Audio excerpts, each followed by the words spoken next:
Hello, everybody. Good morning, good evening, good afternoon, good Abend. Just depends on when you tune in and listen to this. If you're watching live, hello, good evening, welcome along to a little Rabble Extra this week. Wednesday is usually either, apologies for trying to, this camera's crap. Wednesday nights at 7 is usually either myself and David or Stuart and Ian with the Rabble Reports, as David is unavailable this week because I forgot to ask him. So honestly, I left it too late. And Stuart's in Jamaica. Then I thought I would just do a wee Rabble Extra this week and just pick up on the latest topics of conversation, the latest rumours, a wee bite-sized Rabble Extra show, shall we? I am joined by William and Mark and the one and only bang on the banana Connor. Connor, how are you? Evening all. Aye, not too bad. Not too bad at all. A 4-ball for a change. That's a first for a while. Well, it's because Wally's only got half a screen, so we need to do something about that, you know. But as I mentioned his name, I might as well ask him. Mr. Urban, how are we? Aye, all right, mate. I've had quite a relaxing day, so aye, yeah. And the wife's away out at the cinema somewhere, so happy days. Is it just me, or is your wife never home? That's the best part. I mean, it's absolutely amazing. I mean, Pauline doesn't watch these, does she? No, and that's the only reason I would say it, because I know fine well she'll never hear me actually ever saying that in real, because I wouldn't have the balls to actually say it to her face. So I can say it on the podcast knowing that she'll never ever listen to it. JD wants to know, will we ever get the tank top Willie back on? Yes. Absolutely. It just happens to be that it's in the wash today. So I've had to put on this like sort of Under Armour t-shirt instead. Imagine having to put a t-shirt on because your tank top's in the washing. That's where we all aspire to be, innit? But I mean, I've only got one of them. It's not like I've got like loads of them. I literally bought one of them because it was really hot a couple of years ago, and I just happened to have it in my drawer that day when it was like 30 degrees, and I thought I'll just wear that, and I thought I looked amazing in it, by the way. And now you will always be remembered as he looked like a 1980s wrestler called King Kong Bundy. That's what he looked like. You took it too far. Google it, Martin, you'll see. Connor, you took that too far, and most people think Willie's a dead nice guy, right? Oh, Willie's dead down to earth, he's dead mild-mannered. Connor, Willie's a little bit of a psycho, right? So I would keep your comments to yourself. Mark, how are you? I am good. A little bit tired from night shift last night, but back in the game. I'm looking forward to talking about Rangers as usual. How about yourself? Hi, mate. I'm not too bad. I had a bit of a busy day, but bar that, nothing to complain about. So yeah, let's get on with the show. Then shall we? Connor, I'll start with you. I might as well, because if I start with Willie, we'll be here at 12:30, and if I start with Mark, we'll be here at about 6 minutes past 7. So I'll start with you, Connor. You're somewhere in between, right? Rumours recirculating, and Mark or Willie, feel free to jump in so I don't need to ask 17 different questions on the same subject. Connor, rumours coming back that there is interest in Diamandi. Now, for me, it's not really that big a deal for me who's interested. It's the finances behind the deal. And what we are hearing is that Rangers want between 15 and 20 million. Which is, I mean, I think maybe slightly pushing it. I'm not so sure you'll get that for him. I think you'll certainly be in the lower end of that price range. Because although I think he was decent last season, Diamandi, there's no doubt he's still a player who's building. I mean, when he first came in to the squad, a lot of us weren't necessarily overly enamoured with him, but then he built his way in and started playing really well, particularly towards the tail end of the season. So obviously, if you're going to lose him, you want a fair chunk of change to let him go. As I say, I'm not so sure you'd get the 20 million mark, but I think 15 might be more the reasonable end of that spectrum, just given the fact of he really only was playing really well for sort of half a season last year because he is still a young lad as well, and he's great. Yeah. I mean, again, well, the reason that I say, look, it's not so much for me about who's interested, it's about the numbers coming out from our end. And we don't know if they're 100% accurate. They might not be, but we can only run and discuss stuff that we see and hear. It's another Turkish team, Willie, Besiktas. I'm not so sure what's going on right now with Turkey, but they seem to be, I think they want to actually buy Rangers. Yeah, I mean, it appears some of the money that the Turkish clubs are spending this summer is more than I sort of ever thought they would spend. I mean, that kind of deal potentially be Galatasaray and Osimhen. They're talking like 75 million euros. I mean, that's crazy. Or even some of the money that Fenerbahce are spending. Obviously, like, I know you get Besiktas getting linked with players. I've got to be honest, I think if like Diamande leaves Rangers, it will probably be to a top 5 league. That's what I would imagine he does. I don't know if going to Turkey is something that would really interest him, unless the money's just silly in terms of wages. But I feel the way that Diamande is going in his career, he would be looking at maybe France or Germany, Spain, Italy, England. I would imagine that would be his next logical step. But I think as the big man touched on there, if somebody's willing to pay a certain amount of money and Rangers are happy to accept it, then he could obviously end up anywhere, let's be honest about it, because that's the nature of football now. It's actually a fair point, Mark, that Willie makes, and I don't like to give Willie that much credit because he runs with it, right? But is Turkey a league that Diamande would look to take that next step in his career to? I don't think it's a next step. I mean, he might go there for the money, but he's a tidy player, Diamande. I think he could definitely, like Willie said, he could make it in one of the top 5 leagues. Turkey, I mean, he'd probably go there for the money, but I could see him fitting in better. He's like a Rolls Royce player, so I think he's better suited to England, maybe Italy, probably as well would be a good fit for him. So I'm not overly sure that he would want to go to Turkey unless it was like mega money, but I would see him in one of the top 5 leagues if it was myself, to be honest. Mm-hmm. So, yeah, I kind of agree with that, but money does talk, Connor, in football, doesn't it?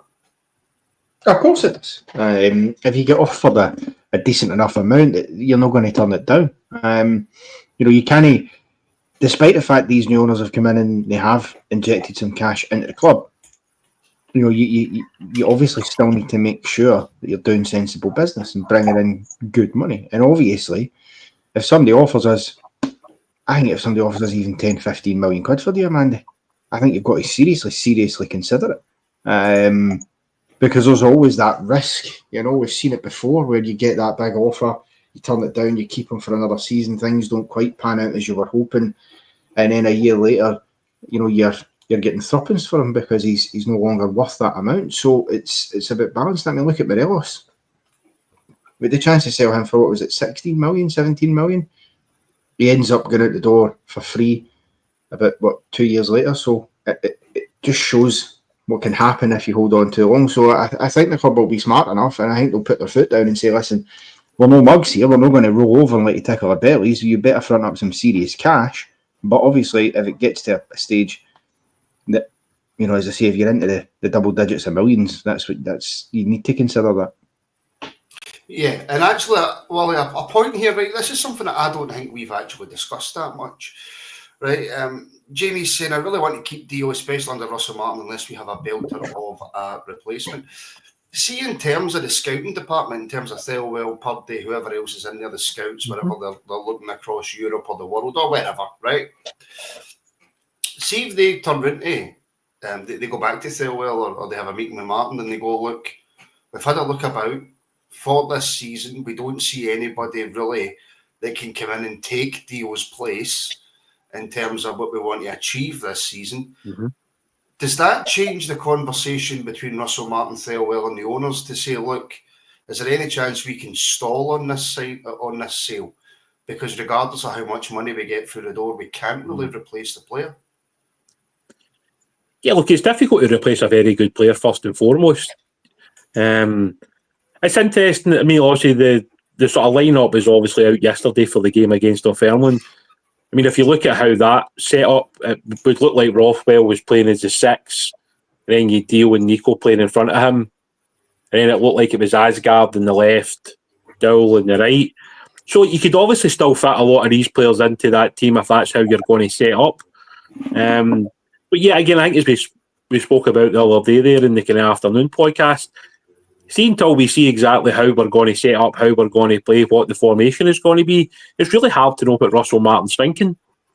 Because at the end of the day, we obviously didn't get any highlights of the Dunfermline game. We didn't get any highlights of the TNS game. There was obviously a limited package put out for the Barnsley game. And the only game that all the supporters who were at Ibrox obviously seen that game against Bruges. So, I mean, we might be kind of up for a surprise come the Panathinaikos game in terms of who's going to play. Maybe Dio misses out. Maybe Asgard plays inside next to Nico. Because obviously we've signed Gassami now. So does he play off the left? Does he play off the right? Is he going to start Cortez? I mean, the only one that looks like a guaranteed starter at the moment is Danilo, because we don't really have a striker apart from Danilo. So, but I mean, when it comes to the rest of the team, I mean, you could potentially change a number of players. I mean, if the rumour's true that we're playing another game this week, I would imagine it'll be quite a different 11 that play in that game as well.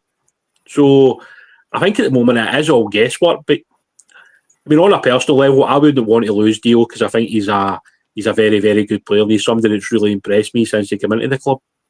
Just quickly on that, Willie, if there is another game this week, right, which I hope there is, because I think we need it as a squad. Me and my managerial background and my experience is quite telling in that. Yeah. Do you think the team that he picks, and again I'm just asking out no other reason than I'm curious, do you think that'll be close to the team that plays against Panathinaikos?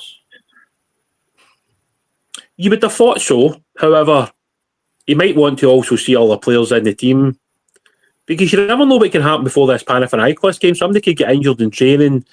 There could be an issue. Maybe he is going to play a different system. I mean, we really just don't know enough about it, to be honest. But you would like to think that the team that plays in this next game will be close to it. But then he might totally surprise us. He just mix it up again because he wants to see all the players. Because, the fact that Cortez didn't start in that game, I mean, he's really the only natural winger that we've got in the team when you actually look at the squad at the moment, because we haven't actually seen Gassami. So until he's in there, until Cortez is there, maybe we sign somebody a couple of days before the Panathinaikos game and he gets straight into the team. Just don't know, mate. I mean, at the moment, it is all guesswork and speculation, to be totally honest, but certainly seeing the 11 that, that played Dunfermline, you don't think it'll be too different to the team that plays Panathinaikos, but I mean, yet again, it might surprise us. More rumours coming out, Mark, that Rangers are close to agreeing a new contract for Nico Raskin. Is a new contract for Raskin, Mark, is that just as big as any signing we can make? Aye, 100%. We need to tie him. If we don't tie him down now, then we've got to sell him. So it definitely makes sense to tie him down. Where did you see that? I haven't seen any news reference that.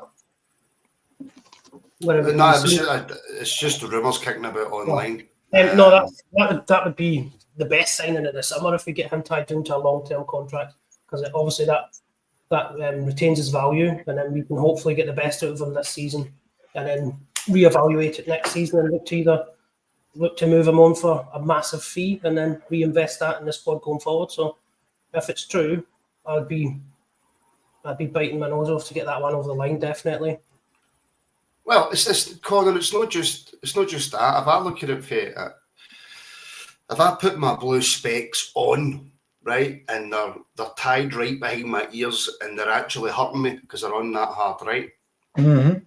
If Raskin signs a new deal, what does that say about us as a football club moving forward? Because this is a guy who has broke into the Belgium team, has many clubs around Europe looking for his signature. Some clubs that can pay a lot more than what we can pay in terms of wages, right? What does that say about us as a football club if Raskin goes, no, I want to stay here, I'm happy here? Well, it's a positive sign, isn't it, for the club going forward? I think that's something you can take out of. A player wanting to stay, a player wanting to sign that new contract tells you that he's happy with the direction of travel at the club, and he's happy with the direction of travel his career's going. Clearly, the cash injection, of course, for the new owners helps, because it means you can have a bit more wiggle room in those conversations regarding wages and stuff like that, and whether you can, give them a wage rise or how you negotiate it. I also think as well, it's just good business for the club. It's sensible stuff. We've seen too many players go for free over the last number of years that we should have made money on. I look at the 55 League One side. We made buttons off of that side, and we really shouldn't have. That's a side that broke records, by the way. That's a side that conceded 13 goals all season. Now, I don't care if people talk about, oh, well, it was in the COVID, it was in the past. I don't really care, because they still had to go out in the park and they still had to play football and still had to keep those clean sheets. And they done that. And so when you look at how good that side was, we really shouldn't have been losing all those players for hee-haw. Kent went for nothing, Morelos, nothing, Goldson, nothing. Aribo, granted, we got a couple of quid for, and done not bad out of. But those are the type of things that I think the new ownership are clearly wanting to rectify 100%. And I think Airwolf makes a fair point. I'm not so sure, maybe 75 million.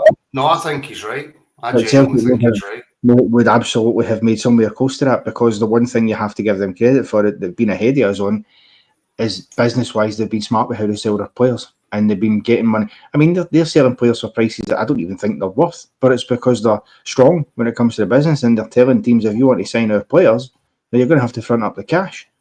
And that's what's happening. And then, obviously, on top of that, you then have things like sell-on clauses and that sort of thing, which is something we need to make sure we do. If we do sell, a Diamandi, for example, or an Igaman or whatever, one of your younger lads, make sure we get decent sell-on clauses on it so that you're getting returns down the line as well. But clearly, these are the things that we're getting worked on in the background. And as I say, if Raskin, to come full circle, wants to sign that new contract and he's happy, then that's very, very good news for the club. It is very much so, and I hope that's announced. I hope that's the next thing that's announced, to be honest, is that Nico Raskin's put pen to paper on a new 10-year contract, because they seem to be popular these days, don't they? Talking about contracts, Willie, Connor Cody, more kind of, what's the word? Respectable. I can't think of the right words. I'm just going to use respectable, right? Rumours, more concrete rumours, I should say. That he's desperate to get to Rangers, that he's asked Leicester City, look, please leave me out the squad. I believe they have left him out the squad. He's not been seen in Leicester training, apparently. So by all accounts, Willie, this one could be close. Well, I mean, I don't know about that. I saw somebody posted a picture of him getting on the plane with the Leicester squad. So, I mean, I don't know how true some of these things are, or if it's just people kind of throwing that out, but I mean, the Cody one's definitely interesting, and he does bring that experience and that leadership. So I don't think there's any doubt that maybe, sort of Russell Martin would like that type of player in at centre half. However, I think he's possibly in the same boat that Proper's in that if he does move to Rangers, there might be a payoff from Leicester for him to come here. Because I would imagine there's a reasonably decent drop-off in wages from what he'd be earning there to here, if that move was to happen. But if he certainly does go away with the Leicester squad on pre-season, I wouldn't imagine that move is particularly close to happening, because if it was, I don't think he'd be leaving the country with them. Yeah, I think that's fair. I had just heard that he wasn't travelling and he'd been left out of the squad or whatever. But if that's not true, then Mark, it would appear that it's quite far away if that is the case. And of course, there's all the rumours of Proper leaving. Ben Davies has went absolutely silent. There's been nothing noted or said about him. But John Souttar also wanted again in Turkey. So if Proper goes, and if I think it's a slim chance, but if the slim chance that Souttar goes, then we desperately need to bring in at least one other centre-back. 100%. I think we need 2 centre backs. Cody would be my preferred option because obviously the experience. I think he could run that back line, and him and Jack Butland obviously at the back would be good, experienced pair. And you've got James Tavernier as well, filling in as and when. And this Dutch lad as well. Let's go with that Dutch centre back. The one, who's it he plays for? Can't remember the name of the team.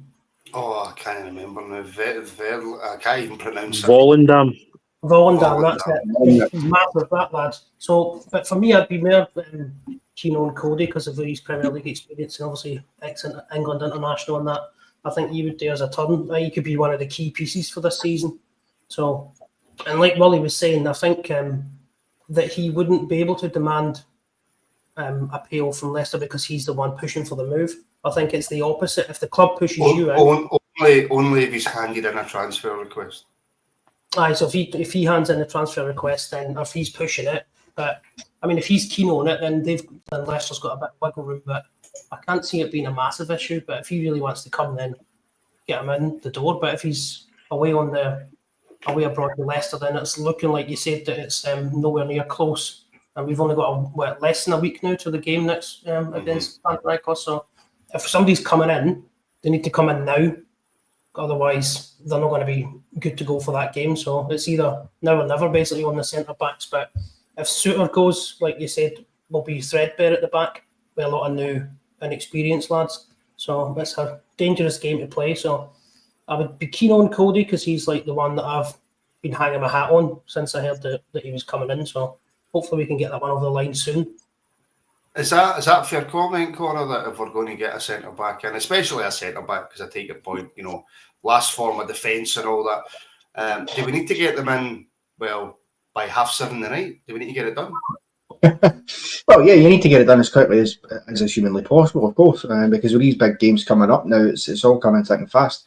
You get 2 Panathinaikos games, and then in about a fortnight's time, you're away to Fir Park to kick off your league campaign.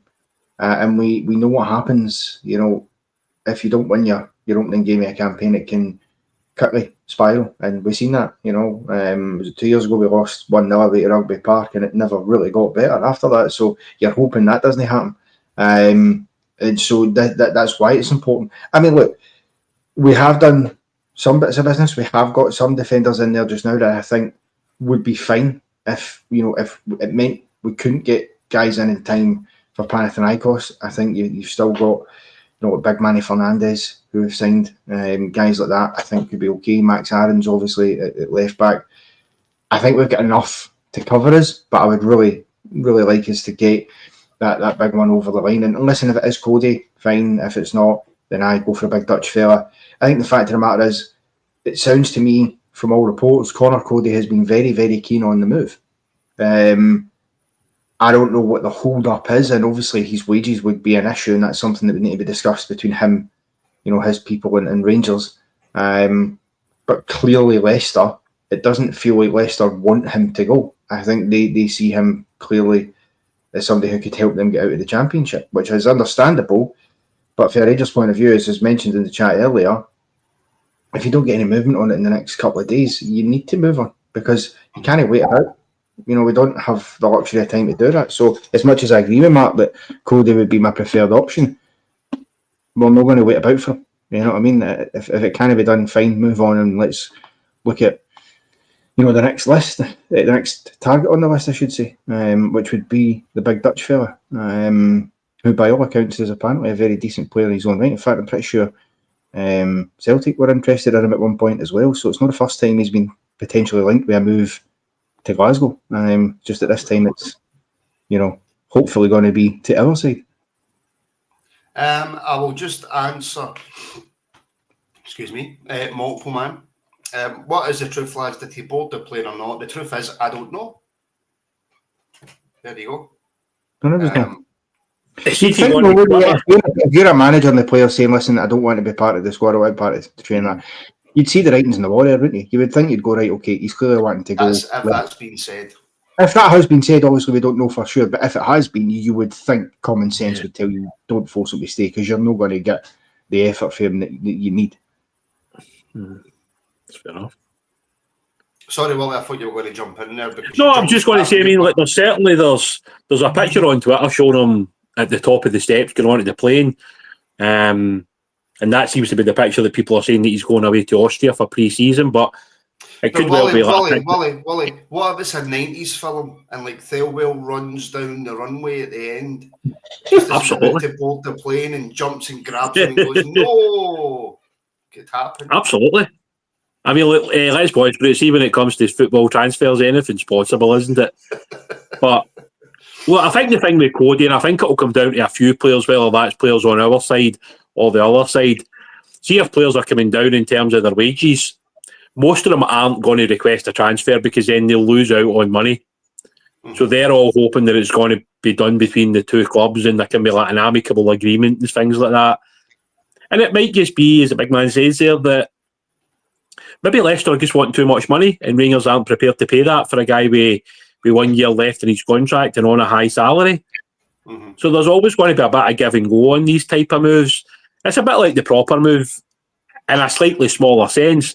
You know, the fee's obviously clearly been agreed between the two clubs, but until Proper or his agent get what they feel the road from Rangers before he moves on, that deal's just kind of stalled, isn't it? Which is disappointing, but it's the nature of football at every club in the world. Oh, no.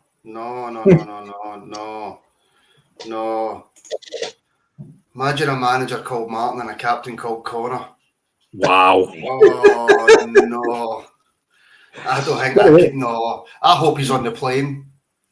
I really hope he's on the plane. Go and get the boy from Holland. Well, they need to start calling himself Rabble FC at this point. Apparently he's not on the plane, mate. They said, I was reading something that says that they couldn't see him. They couldn't see him in the group at Midlands Airport. I ain't getting on no plane. That's what Gavin's just put in the comments. That was for younger people, by the way. That was Mr. T. For younger people. Right, okay. Let's move on. The captain can't be called Connor. No. Oh God. Well, Connor Goldson was the vice captain for a while, wasn't he? But anyway, let's move on for that.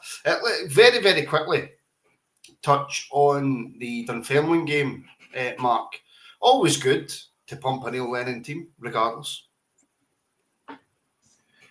One of life's little joys, isn't it? Mm-hmm. Seeing him hopping about on the sidelines. He's no my cup of tea, that guy. I don't have any time for him at all. So that really surprises me, Mark. It's nice to put him back in his box. Oh God, it was nice to see. I mean, obviously we didn't see any of the game, but obviously 4-1's quite comprehensive. But Danilo looked well by accounts. Danilo was pretty decent during the game, so quite happy with that. The only thing I don't like is Dowell. I don't like Dowell being near the team, but just you wait till the conversation on Dowell. I won't jump ahead, but yeah, Danilo for me could be a surprise this season. I don't think he is going to surprise, but there's always that chance, isn't there? Give him his due. Give him a chance. Personality aside, right, and just all round face, right.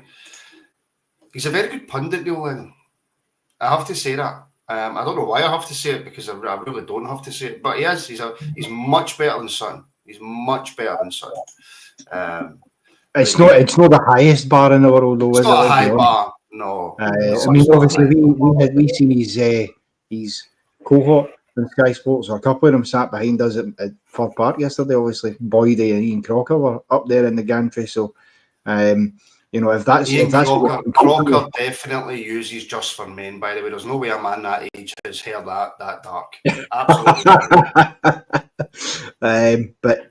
Listen, he is. To be fair to me, as a decent pundit, I'll give him some credit where it's due there. But he's, Neil Lennon's Neil Lennon. Do you know the one thing you have to say about Neil Lennon actually is, in fairness to him, he's not one of these guys. No, well, I just think, as much as I don't like him on the touchline, at least he stands by who he is and he doesn't pretend he's anything other than what he is. He will do what he's going to do in that touchline. He will behave the way he behaves. Now, a lot of people dislike it, I think rightly so, but I do at least have to respect somebody that's willing to stand by and go, no, And I'm a prick. I know I'm a prick, and I'll continue to be a prick, and I don't care. To be fair to him, I think that's you've got to kind of respect the brass neck of that. There's no honour in being happy that you're a prick. So There's no.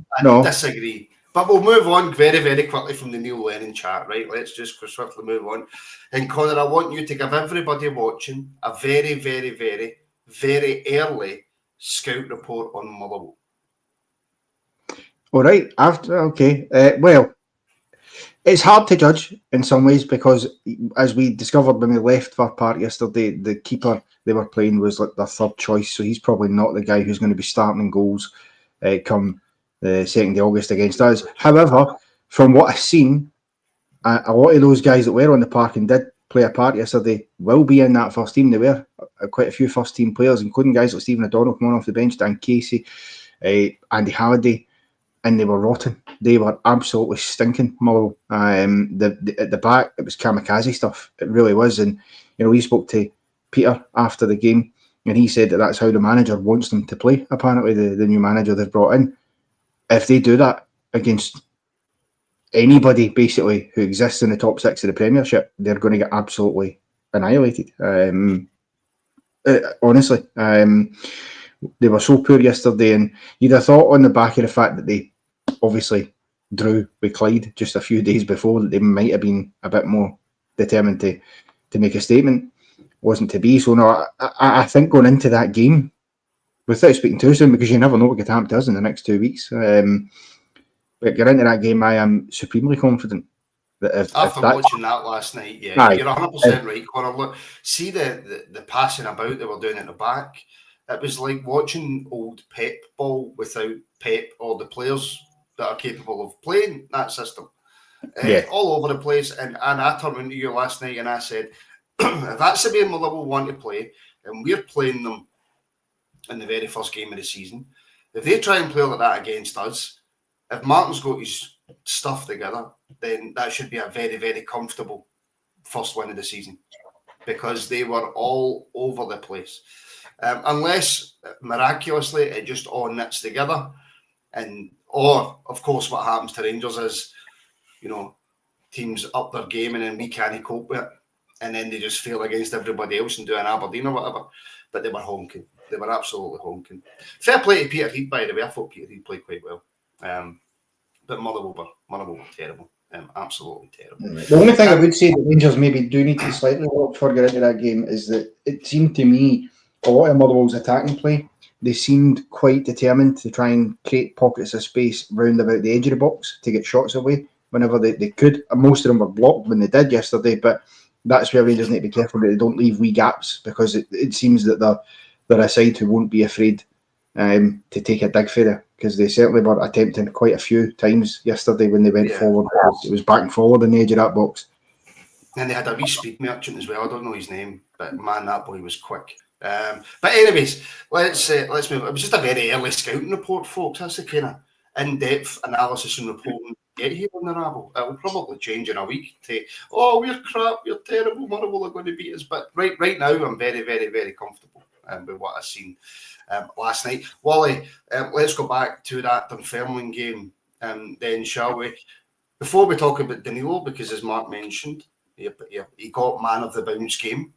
I think we can probably call it that. But Kieran Dowell, Wally, we're hearing now that Russell Martin quite likes him. Somebody actually asked earlier, and I don't know, I will check, if Martin and Dowell played in the same team at Norwich. I'm not sure.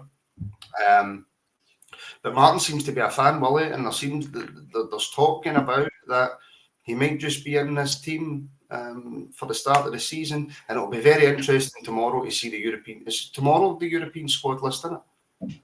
Mm-hmm. Yeah, the 17th for tomorrow. Yeah. So it'll be interesting to see Dowell, if Dowell's included in that, Wally, and if Martin can get something out of him that none of us have yet to see. Well, I think at the moment certainly he's going to be in the manager's thoughts, because he's basically played in all the pre-season games.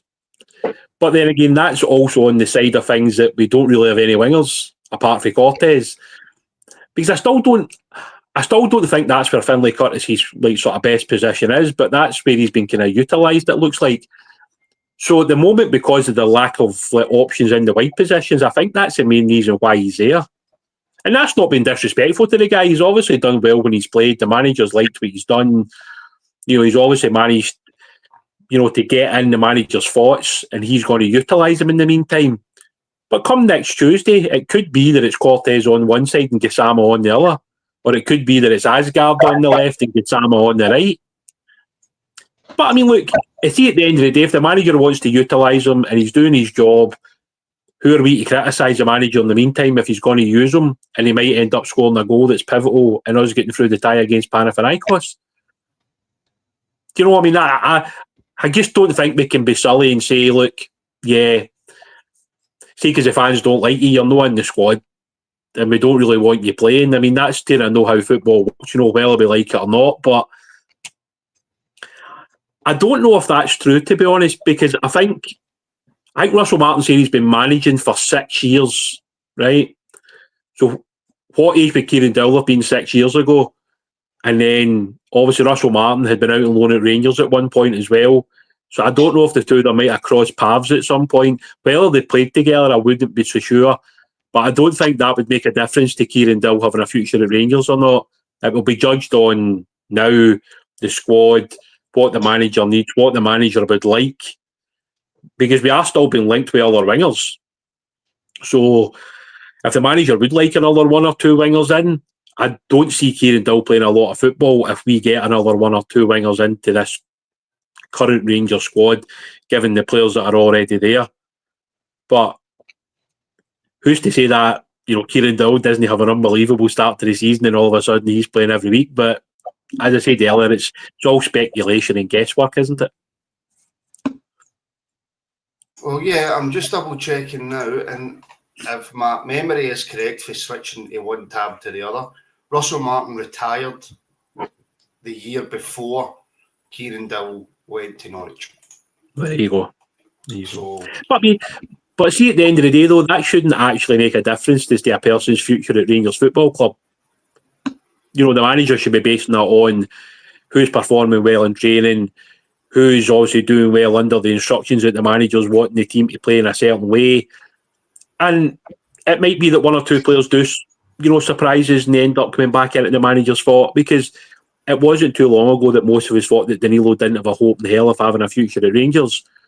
But because of the injury to Dessers and obviously Hamza coming back late as well, it's basically opened the door for Danilo to be the first choice striker come the Panathinaikos game. And unless something changes in the next 5 or 6 days, it does seem highly likely that he is going to be the man that's going to lead the line in the Champions League qualifying game against Panathinaikos, which I don't think too many of us would have said probably 3 or 4 weeks ago. Well, he did score and set up 3. Again, bounce game, I'm going to say that. Ian White became a YouTube member. I'm sure Ian already was, so I'm not sure why YouTube's doing that. But if you weren't, Ian, welcome, but I'm sure you were. But I can't remember all 350 names, but I'm pretty sure Ian White was. So thank you, Ian. Jim Sloan, channel legend, massive super chat. Martin, when I joined the Rabble, you promised that you would always be there. Now I know it was all lies. Don't be late tomorrow. I promise I won't be late tomorrow, Jim. Thank you very much for the super chat, my friend.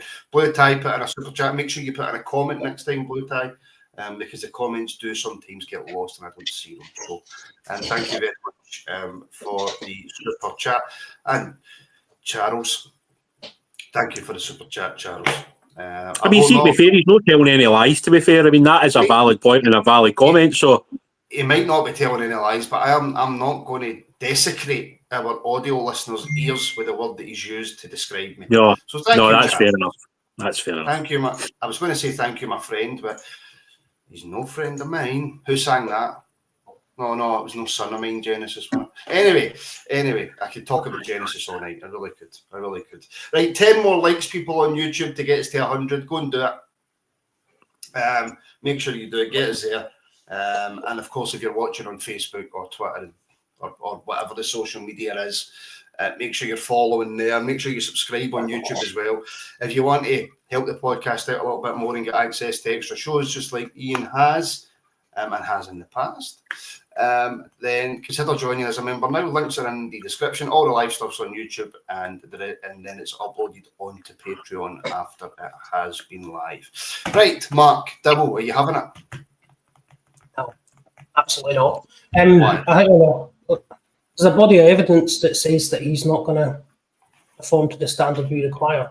He's been What about the evidence of his time at Birmingham last season? Does that count for anything? No, that's good to try and get him out the door, but I just don't see him fitting in. But then, like Wally said, he might fit in with the new manager. He might come onto a game the same as Danilo with a full pre-season. He might come onto a game, but there's too much of a body of evidence for me that it's not going to happen for Kieran Dowell, especially on the right wing. So if you put him there, how many games is he going to realistically play? You've got better options. Unless there's injuries to a couple of players, he's not really going to get a game. I think he's played about 22 games in the last 3 seasons he's been here. He's not really contributed a lot, so I think it's time to move him on. I mean, he's all right now while we're in pre-season, while we're trying to fill the gaps and we bring in new players in, but I just cannot see Kieran Dowell being part of a successful Rangers team. I just don't see it. I just cannot see it. If somebody's got any sort of evidence to prove me that it points in the other direction, I'd like to hear it, because I cannot see Kieran Dowell being part of your team going forward. As a sub, maybe, but what's he on? The high teens in wages? So are you really going to have him sitting on the bench for high teens wages? Or you could get him sold and reinvest that in better quality players that's going to help us win the league, cups, whatever. So I'm not having Kieran Dowell. Definitely not. I've got your comment there, and JD, I've got your comment about Gassama. I'll come to both of them, but first, where is it? I don't want to lose it. I seen it a second ago. There it's there, Wally. Is Dowell the scapegoat? Is that? I mean, is that fair? No. Look, I think sometimes when a player's not particularly well liked, it is easy to just keep criticising them, isn't it? I mean, that is the nature of football, let's be honest. But I mean, I sent you a list of names yesterday, didn't I? The first team squad. I mean, if you include some of the younger players, right, which, you could argue maybe not, but we have not far off 40 first team players. I've actually got it written down in a book, right? I'm not going to read out every single name because we'll be here for about 2 minutes, but it was just approaching 40 first team players. That is ridiculous. And like the wage bill at the moment must be as high as it's ever been because of that. So it is clear to most people that players will need to move on. And it's interesting that in the last couple of days we've seen quite a few players being linked. I think there was Enciala being linked with a move to Belgium. He could go on loan to the previous Rangers coach who just left a couple of weeks ago to obviously take a managerial job in Belgium. You've got Ridvan being linked with a move to Besiktas. There's obviously been links with kind of 1 or 2 other players that have been a bit quieter, but I don't think there's any doubt that behind the scenes Rangers are working really hard to move players out the door. And the fact that it's maybe just not headline news every single day is probably a good thing. Get the business done privately and quietly, get them out the door, and then we can utilise, the wage budget a little bit better than what it probably has been in the last 2 or 3, 4 years. It's something we desperately need to do, and we need to desperately start doing that much, much better.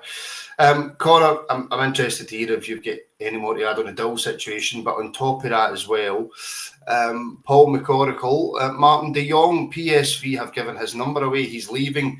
Would you take him? I don't really think it. And again, it's questions that's been asked 1,000 times. Connor, would you take him? Wally, would you take him? Mark, would you take him? Blah, blah, blah. Doesn't really matter if we would take him, Connor. Is he somebody who Rangers would be looking to bring in? Is that a player that you can see that would work for us?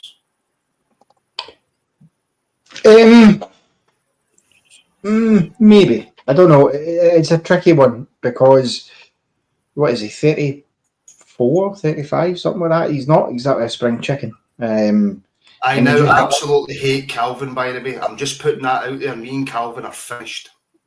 But I don't know what like his stats have been at PSG the last maybe couple of years. I think if you're going to I bring think they a would have been very good at PSG. They may have been better at PSV, but definitely not very good at PSG. PSV, right? Okay. Charles is right. You are. But for me, if we're going to bring in a striker, I'd prefer bringing in somebody a bit younger, a bit hungrier, and that we can try and build around. Because let's not forget the fact that if Dessers stays, for example, and if Vigerman stays, then really it's Danilo's the one. Then you would want to let go to bring somebody in, and would bringing in a Luke De Jong for somebody like Danilo make any difference? I'm not so sure.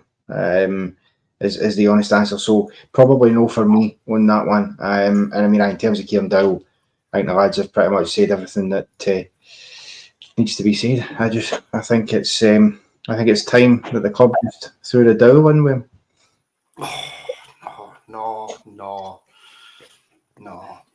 Still that Ian Thompson as well in the comments. He's put a comment in earlier. I think Dowell will do well, but it was spelled, shocking behaviour, man. Absolutely shocking.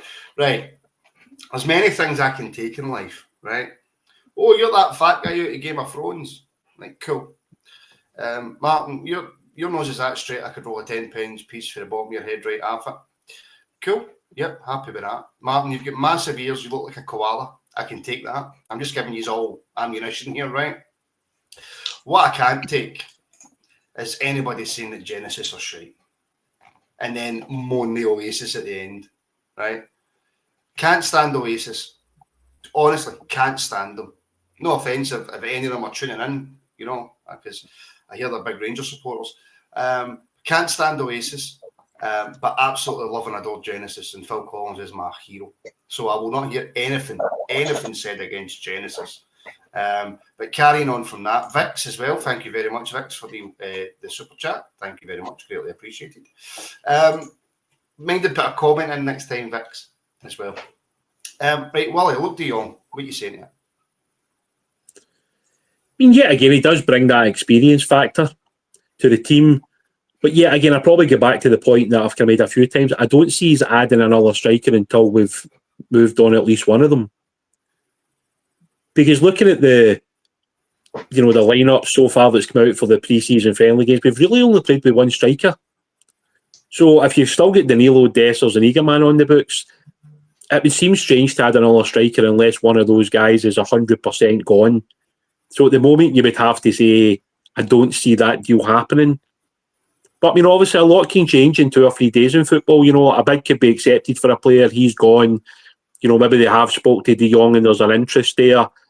But yeah, again, I just don't see us adding another player to that attacking part of the pitch when we've already got 3 guys there.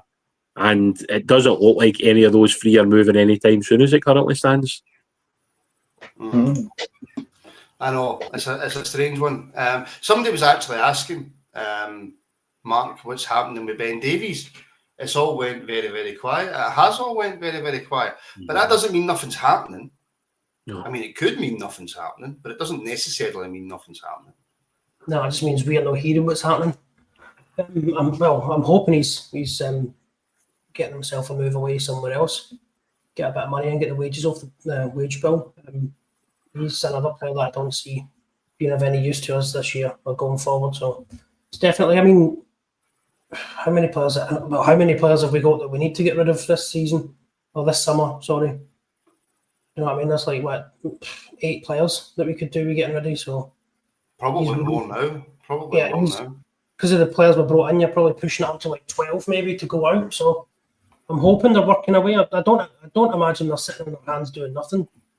They'll be trying to get rid of the players that we want to get rid of. So that's I think Ben Davies will go definitely in this window. I don't think he wasn't at pre-season, so I don't think he's really going to be part of the plans going forward. So I'm hopefully looking to hear something soon that he's out the door. That's what I'm looking for. Can I stick my neck on the line, Connor? Now, I have been wrong before, right? In fact, I'll rephrase that. I've never been right, Connor. Right? But I want to stick my neck out and say that I think, personally, from what I've seen from Ben Davies in a Rangers shirt, He has made mistakes, of course he has. But from what I've seen of him in a Rangers shirt and for the odd bits and bobs I watched from Birmingham, I think he could do a job for us. Right, so that means Rangers need to get him out the door as quickly as is possible. He's going to score about 4 own goals the first time he plays.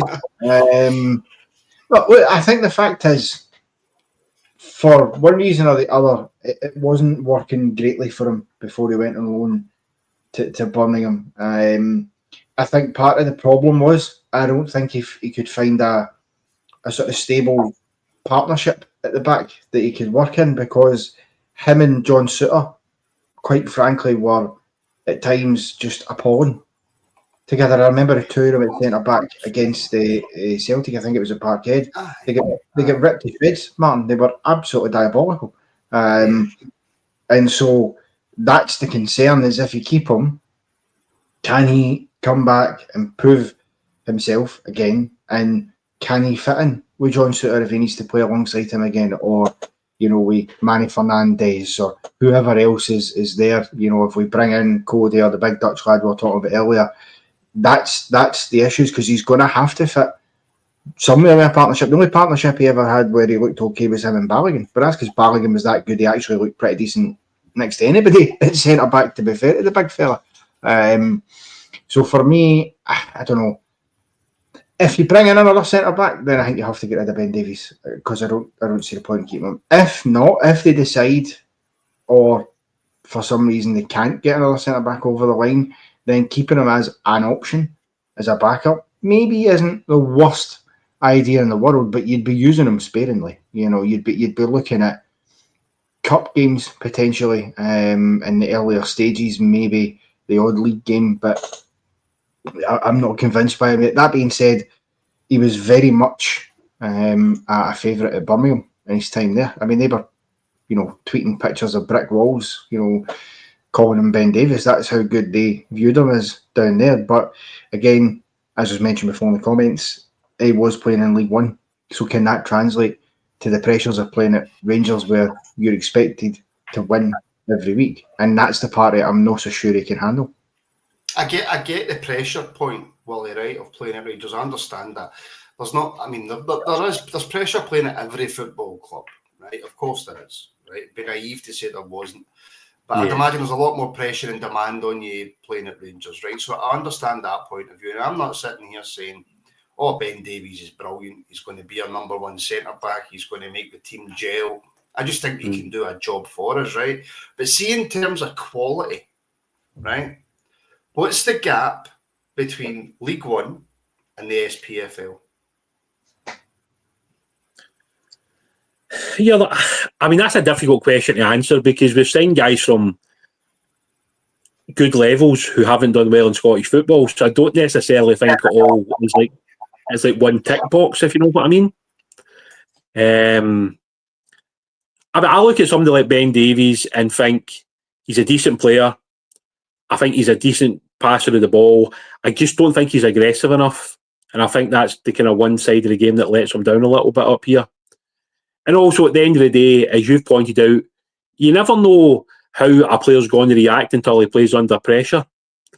And at Rangers, there is always pressure on you. It doesn't matter if it's a League Cup game, a league game, a European game. That level of expectation is always going to be there. Some players can cope with it, some players can't. Like better players than Ben Davies have came to Rangers and struggled. And I'm sure it will happen again in the future. And yet sometimes you'll sign a player who you maybe don't have much expectations of, and they end up becoming a mainstay of the team. And a lot of the times it just comes down to character and having that mental strength, like to just keep going out there and performing. And that's just the nature of football. I mean, if you look back even to, like the early days of McCoy was getting booed. Like sort of Mark Haley was getting dogs abuse when we first signed him. And yet you look at the careers that those two guys had at Rangers. So it's interesting. This summer's an interesting one. I think we will have to see a lot of players go. And, the fact that we counted nearly 40 first-team players, even if 15 of them go, and we sign another 3 or 4, we're still nearly at 30 players. And that's with taking 15 players out of a 40-man squad with the thought that we will probably add another 3 or 4 or 5 players. It's a huge squad of players, and Kevin Fairwell's got a hell of a job in his hands to get rid of so many players in the next 6 or 7 weeks. It's crazy that we're actually trying to do it, in all honesty. Yeah, it is actually. When you put it like that, it's quite worrying, actually. I'm not going to miss it this time. Super chat for Gaz. Gaz, I missed your super chat on the last show. My apologies, my friend. Massive supporter of the channel member as well. Thank you very much. I would take this to Mark, right? But we all know Mark's thoughts on Dowell completely. In fact, I'm not Mark. I will take it to you because here's an opportunity for you to show that you can grow and that you can change your mind and come to the right side of the conversation, right? So for Gaz, I think Dowell came into a very poor Rangers setup, plus a very, very poor manager. Very, very poor manager, not so sure. But he did come into a very poor Rangers setup. Poor side, I'll agree with the poor side part of it, yeah. I mean, I don't see Dowell as a right winger, but maybe he could fit in somewhere, but where is he going to fit in? Who's he going to replace?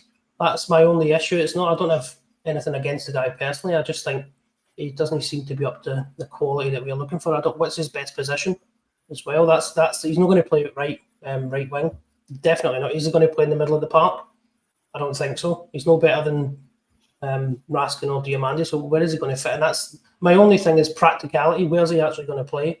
And what value are we going to get out of having him on the bench? Because he's not an impact player. You're not going to bring him off the bench and he's going to turn the game for you. Do you know what I mean? So it's no anything against him personally. I just don't see him fitting in anywhere in your system. So I just don't understand where he's meant to play. But I agree with the comment that he was in a very poor team. But I mean, we can't just keep him on this thing of sentiment. Oh, he was in a poor team, so we'll give him a chance. I mean, I just don't see where he fits in the team. So I don't know. He comes in for 15, 20 games this season, scores some important goals and helps us win the league. And then all three of you look stupid and I look pure intelligent. Right? That's what I'm going with. We could do, but what's the possibilities of that happening? That's not the topic of conversation right now, Mark. That doesn't matter. Think back to what I said about Proper after Motherwell. Yeah. Right. Connor. Yes, Connor. JD. Sheffield Wednesday fans are going mental over the selling of Gassama for just over 2 million. They'd riot over our recent transfer history. Yes, they absolutely would, Connor, right? But just quickly on Gassama, because we haven't really spoke that much about him since he signed.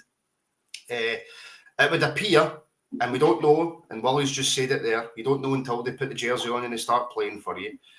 But all the reports we're hearing, all the scouting reports we're hearing, all the fan reports we're hearing, we have got an absolute bargain here.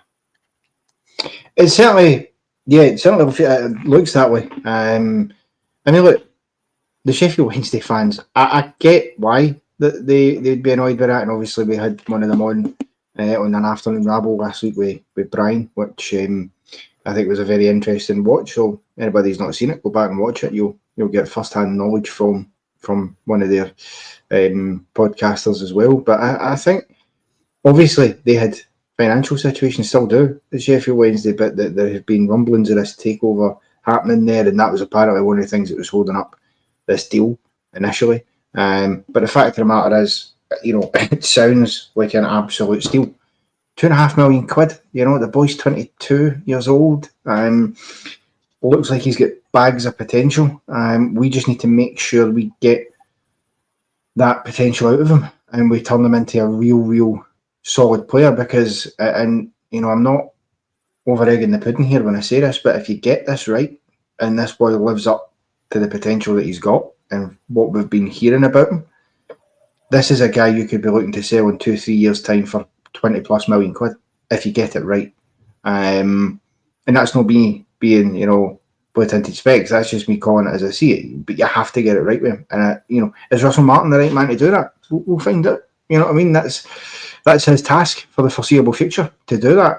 But listen, £2.5 million quid for a young lad like that. 78 appearances, I think it was for Sheffield Wednesday. So he done something right, to be fair, to be playing that much football for them. And I'm very much looking forward to seeing him, because as you say, Martin, until he puts the jersey on and crosses that white line onto the turf, you won't know for sure But I'm very much looking forward to him. I just hope, because I know our fan base, being a member of it, I hope amongst hope, and we spoke about this before, that he doesn't come out and he has, 8, 9, 10 very good games. He has one bad day and that's it. He's the worst player we've ever signed. Shite. He's the next fucking whoever. I think because there's always fans. I mean, Martin, there was a guy on Super Scoreboard claiming to be a Rangers fan saying that signing Gassama made us a laughing stock. Yeah, that's not a Rangers supporter. It's just not. No, that's why I've not put Super Scoreboard on for over 10 years. But there are people within our fan base who say it. There's people who jump into our comments when public shows and all that who purport to be Rangers fans and say that. So I think we need to have cooler heads around it. But absolutely, I'm looking forward to seeing what he can do when he comes in the door. And I hope, please God, that Rangers get this one absolutely bang on the banana. It would be very nice. It would be very nice. I've watched a few YouTube clips, Mark, and again, look, YouTube clips are YouTube clips, but I'm really, I'm excited. And do you know what? These days seem to be gone now, especially for us, right? Because, and look, I'm not having a go at Wally. He's spot on. I'll have a go on behind his back when he doesn't hear me, but he's spot on, right? Just in terms of, we don't know how they're going to be until they come in the door. But are we not allowed anymore? And I don't just mean Rangers fans, I just mean football fans in general. Are we not allowed anymore to get excited about an exciting prospect? Regardless of whether they go on to play 500 times for the club and score 6 million goals, or they come in and they just fall flat in their face. Can we not get excited about a signing anymore? Of course you can. I'm excited about the lads. So it's up to the individual, isn't it? Of course you can get excited by them. I think he's pace the burn, tricky. He's direct. He's got good pedigree. He's young. He's got a good value in him if he hits the ground running. I mean, he's going to have a bad game or two. He's a winger, isn't he? So it's going to happen. They're not on ball. They're not on the ball for the whole season, so you've got to expect a dip. But if he can perform more often than not, I think we're on to a winner. He looks like a really, really good player. I'm excited to see what he brings to the team. So of course you can get excited. I mean, why wouldn't you? What's not to get excited about? Low fee, decent what's it, 4-year deal, 21 years old. So I'm quite happy. Do you know what I mean? It seems all good. I don't think I think there was a comment referencing a sell-on clause. I don't think there's not going to be a sell-on clause because they're in trouble, aren't they, financially? So I think it's just a straight up, we give them the money and that's it. So he's what I've been hearing. They're saying that he's worth 4 times as much as we've paid. So, and that's now. So if he comes into us and has a couple of successful seasons and we do well, touch wood, then obviously he's going to make us a barrel load of cash. So I'm excited for him. I don't know about the rest of you, but I'm looking forward to seeing what he can do for us this season. I'm not excited about that comment. Hope Martin doesn't look back and anger about it. About Genesis even. Oh, man. I suppose the one issue, Wally, right, is that Brian Laudrup has forever ruined wingers at Rangers Football Club, right? Mm. Because nobody was ever really that consistent until Brian Laudrup came along, right? Put your hand down. It's not. I'm just pointing out he's right behind my head. Oh, I he's right behind my head. Oh, no, that's Brian Laudrup right there. Was that a Newcastle scarf he's wearing? Oh, right. But Wally, wingers are inconsistent. Yeah. There's no getting around it. No, and that is the truth. Like, you're going to have good games, he's going to have bad games. But I think the one thing you would say is that, see, as long as he's putting in the hard work and that he's trying to do what he's supposed to do, I think more than often you can accept that maybe things don't always work out, because that's the nature of being a winger. You're not always going to beat every player every single time. You're going to go up against different style fullbacks. Some of them will have extra pace, some will be strong, some will be tall. So you're going to have different types of players coming up against you. I think the good thing with the signing of Gassami is it looks like he's got a lot of pace to burn, which is something we haven't always had in the team, if I'm totally honest, and it's probably something that's been lacking. He also seems to have that extreme confidence in himself to take players on. Yeah, again, for all the quality that Czerny had, that point wasn't Czerny's biggest strength in a lot of ways. Same with Sima. who played in the wide position. So you could probably say that the guy Gassama is what you would consider a kind of proper old school winger.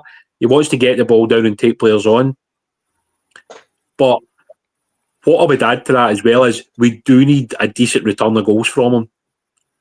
Because I think that's been a failing for us for too long, that we don't score enough goals, whether that's midfield players or wide players.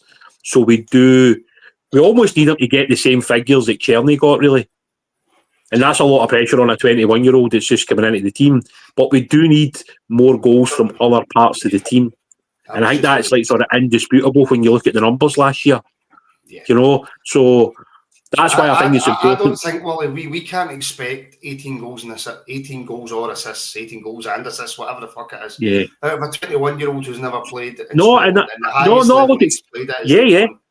No, it's tough, mate, and that's why I was just about to say that I think that's why it's important that if we do add another one or two wingers, that, you know, the numbers and all that can be spread out amongst them all.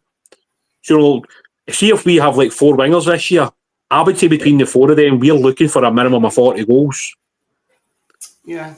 Because they've got to add that to the game. See, in Scottish football, we should be dominating the play. We should be creating a lot of chances. We should have a lot of shots at goals. We should have some of the best players in the league, if not the best players in the league. So we should be scoring more. We should be creating more. We should be doing a lot more with what we've got in the final third of the pitch. Because if you look at the numbers that even like Kuhn got last year at Celtic, for all he had a patchy second half of the season, he still walked away with like sort of 25 goal and assists, I think it was last year. So I don't think it's unrealistic to think that like sort of some of our better wingers like can add good numbers to the team. So I think that's imperative. Same with the midfield players, mate. See whether it's Raskin, Diamande, Asgard, any of them. We need goals for these guys because it can't always be down to the main strikers. And we were lucky for years that Tav was scoring silly amounts of goals. Because if it wasn't for him, there was just a big gap for the top goal scorer, which was your striker, and then it gets dropped to like single figures, which we can't have that now. Like, see if we want to be a successful Rangers team in Scotland, we probably need 4, 5, 6 guys right up there in the double figures. And that's just how it's got to be. Because we're playing 50, 60 games a season, you include like League and Cup in Europe. So I don't think that's a big ask. That we should be expecting that level from players that are signing for Rangers, who are getting in good positions, who can be creative. I guess only time will tell under Russell Martin and the players that do start the league season. But I do believe that like sort of Gassama is a good player, and I think he will be a good signing. But as I said to a few guys already, I'm really excited to see Asgard. I do think he could be the exceptional signing of the summer. I think Rothwell will surprise people because I think he'll just be that kind of dominant number 6. He'll have a great range of passing. He'll read the game well. He'll do all that. But I'm really, really excited to see Asgard. I do think he'll be a top player. Right, final point tonight, because it's been mentioned in a super chat. So you put your super chat in and we discuss it 100%. Right, I'll give this to all 3. Mark, I'll start with you, Connor, then you, and then Wally, you can jump in at the end. There is one thing that hasn't been discussed about next season: the officials. Corrupt. Whether they're corrupt or not corrupt, I'm not going to go into that discussion tonight because we could be here all night. And Jim, thank you very much for the super chat, by the way, my friend. Again, another one, thank you.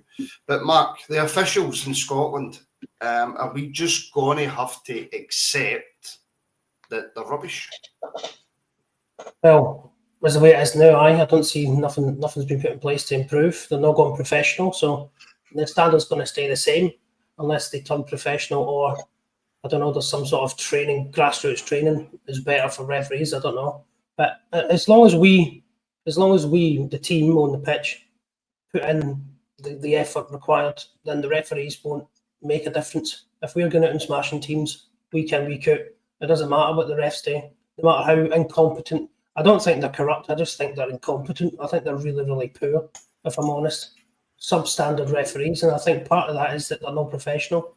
And part of that is a lack of being able to interpret the rules of the game properly, because you see a lot of decisions, you're like, how is that? And then if you look in the rule book, it says something totally different. So it's like Scottish referees have got a rule book that's open to interpretation, which leaves it open to one ref says one thing and the next week it's a totally different decision for the same thing, which leads to that corrupt comment and people thinking that there's something going on. I just think the standard of refereeing in Scotland has been substandard for many, many, many years. I mean, how many referees are at elite level in Scotland? I don't know. Offhand, could you name one that's elite level? Hugh Dallas. I mean, so, and that's it.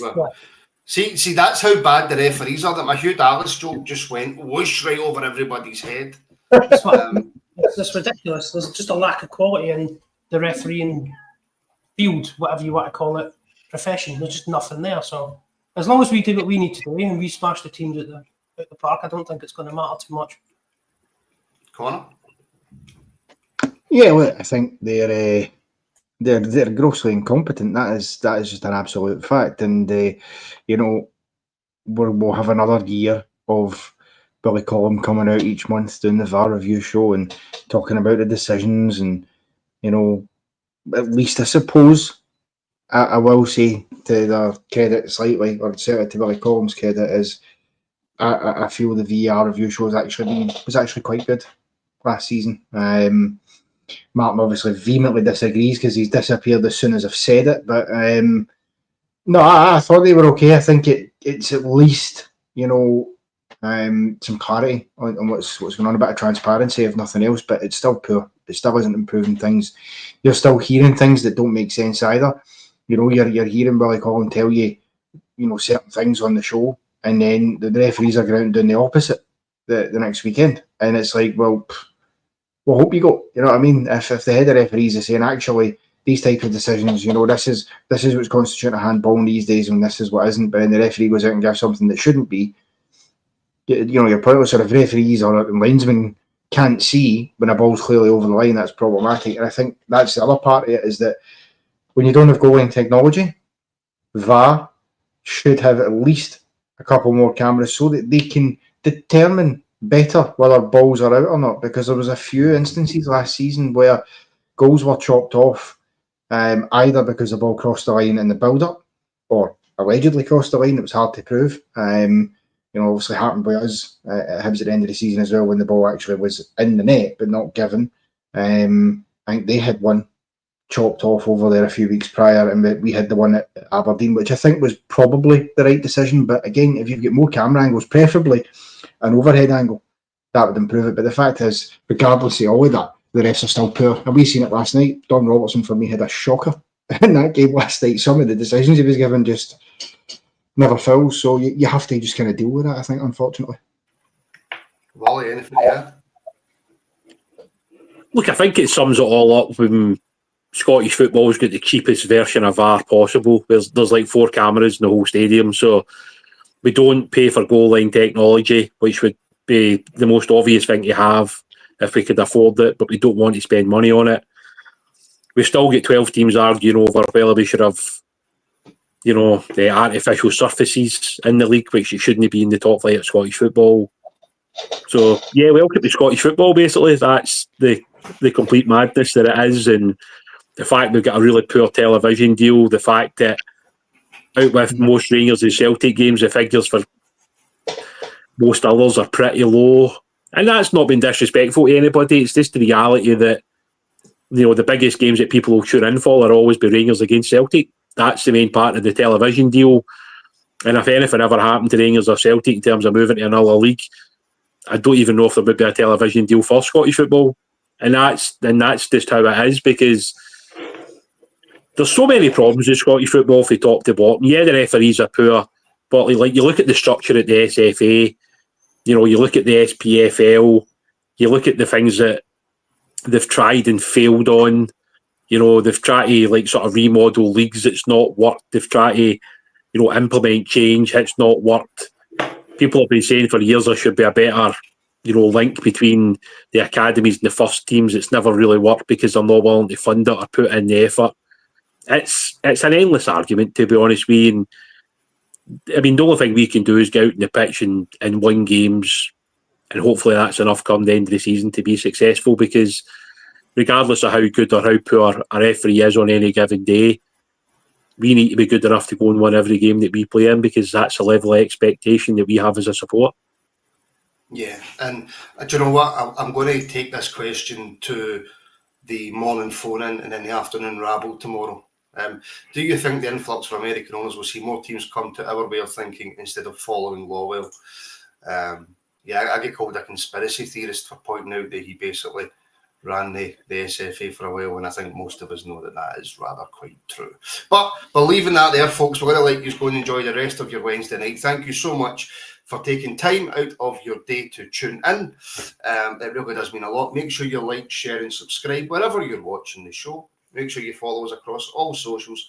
All the links are in the description. And if you want to help support us just that little bit more, then do consider joining as a member. Links for YouTube or Patreon, whatever you prefer, is in the description. All the members' shows are live on the YouTube membership platform, and they are then uploaded into audio onto the Patreon platform, because some people prefer to listen when they're out doing some work and stuff. So that's why the Patreon is there as well. So Connor, Mark, Wally, thank you very much, as always.